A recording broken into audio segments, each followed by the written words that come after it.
પાણીનો દુખાવો જેને પ્લાન્ટર ફેસાઇટિસ પણ કહે છે, તેના મુખ્ય કારણો આપણે જાણીએ તો ડાયાબિટીસમાં થઈ શકે, થાઇરોઇડમાં થઈ શકે, જેને ગાઉટ એટલે કે યુરિક એસિડનો પ્રોબ્લેમ હોય તેને થઈ શકે, અથવા જેને લાંબા ટાઈમ માટે ઊભા રહેવાનું જોબ હોય એમાં કેલ્કેનિયમ સ્તર એટલે કે પાણીનું હાડકું પણ વધતું હોય છે. લક્ષણો જાણીએ તો સવારે ઉઠો ત્યારે પાણીમાં ખૂબ જકડાશ અને દર્દ થવું, ઉઠીને ચાલવાની શરૂઆત કરીએ ત્યારે અમુક ડગલા સુધી વધારે દુખાવો રહેતો હોય છે. આ તપાસ શું થઈ શકે?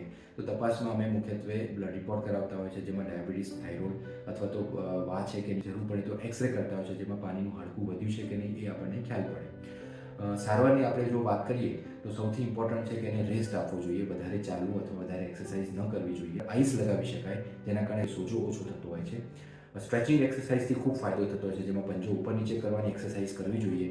ડૉક્ટર જરૂર જણાય તો અમુક પ્રકારની મેડિસિન, જે એન્ટી ઇન્ફ્લામેટરી મેડિસિન હોય એ આપતા હોય છે, અને કોઈ કેસમાં જરૂર પડે તો પાણીમાં ઇન્જેક્શન પણ આપતા હોય છે, જેમાં મુખ્યત્વે સ્ટીરોઇડ અથવા PRPના ઇન્જેક્શન આપી શકાય.